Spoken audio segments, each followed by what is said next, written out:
Modern cars are packed with computer engines, transmission, ABS, airbags, and more, and sometimes they all need a clean slate. After a repair or a weird electrical glitch, a full system reset can wipe old data and clear stubborn codes. In this video, we'll show you how to safely perform a hard reset on your car's modules, step by step, so you can start fresh without causing any electrical headaches. Step 1. Prepare and protect your settings. Before you disconnect your car's battery, be aware of a few things. A full power reset will erase things like your radio presets, clock, and any learned shift points or idle settings in the ECUs. If your radio has an anti-theft security code, make sure you know it or have it written down. You'll need to enter it after power is restored for the radio to work again. Also consider any other settings that might be lost. Some people use a memory saver device to retain settings while the battery is disconnected, but since our goal is a full reset of the ECUs, we won't use one here. Once you're aware of these, you're ready. Ensure the vehicle is turned completely off and that you have basic tools like a wrench for the battery terminals. Step 2. Disconnect the battery. The surest way to reset all the modules is to remove their power source. In other words, disconnect the car's battery. Locate your battery. You will disconnect both terminals, but it's critical to start with the negative terminal. Using a wrench, loosen the nut on the negative battery clamp. Once loose, wiggle and lift the negative cable off the battery post. Secure it away from the terminal so it doesn't accidentally spring back into contact. Next, loosen the nut on the positive terminal and remove that cable from its post.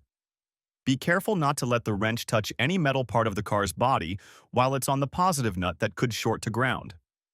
Removing the positive cable second means by the time you're handling the live positive terminal, the negative is already disconnected from the chassis, greatly reducing any short risk. Now your battery is completely disconnected and all modules have lost power. Step 3. Drain residual power. Even with the battery cables removed, some electronics hold a small charge for a while. We need to drain any residual power so that every module truly powers down and resets. One way to do this is to press the brake pedal and hold it for about 20-30 seconds. This turns on the brake lights and uses up any electricity still in the system. You can also turn on the headlights. Another effective trick: take the removed negative cable and the removed positive cable and carefully touch their metal ends together for a few seconds. This directly discharges any capacitors by shorting the system. You might see a tiny spark when you do this. That's the stored energy being released. After doing one or more of these methods, the vehicle's electronic control units should be completely de-energized and forget their adaptive data. Step 4. Wait a few minutes. After discharging, it's a good idea to wait a bit, typically at least 5 minutes before reconnecting the battery. This ensures that all modules have truly shut down. Some technicians choose to wait 10 or more minutes to be extra thorough. While you wait, double-check that everything is okay.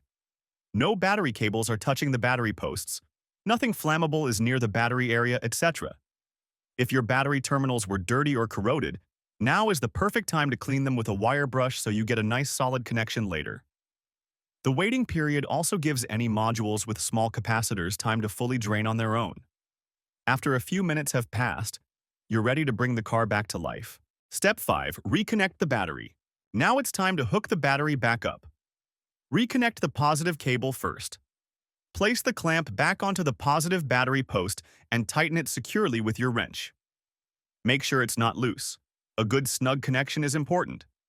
Then reconnect the negative cable to the negative post and tighten it down. There may be a small spark when the negative reconnects. This is normal as various systems draw a little initial power.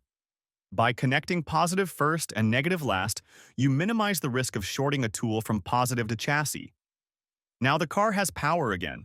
The ECUs and modules are rebooting with fresh default parameters. Step 6. Start the car and let it idle.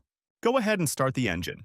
It might crank slightly longer than usual since the ECU has reset some fueling parameters. Once it starts, let it idle for a few minutes without revving. You might notice the idle is a bit rough or higher than normal. Initially, this is because the engine control unit is relearning the idle settings. If you had any check engine light or error codes purely from a previous issue, they will be cleared now. If your car has an electronic transmission, it will also begin relearning shift patterns as you drive. At this point, also reset things like your clock and radio presets because those will have been wiped. If your radio requires an anti-theft code, enter that when it prompts you so your radio works again. Step 7. Drive and verify all systems. Take the car for a normal drive and pay attention to how it behaves. The ECU will recalibrate things like fuel trim and transmission shift logic over the next several miles.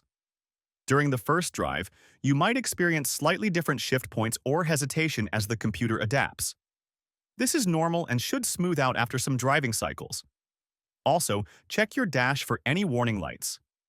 It's common that after a full power reset, you might see an ABS or traction control light illuminated. Often, this just requires driving a short distance for those systems to perform self-checks, or turning the steering wheel full left and right once. Make sure features like auto-up windows and sunroof are working. If not, you may need to reinitialize them. Essentially, verify that everything that normally works is still working. Resetting all the ECUs and modules can be a handy way to clear glitches and get your car's computers back to a baseline. It's not a fix for a truly faulty module, but it clears out stored data and error codes, giving you a fresh start for diagnostics or after repairs. Also, don't worry, this reset won't erase permanent data like your odometer reading or VIN. They're stored in non-volatile memory and stay intact.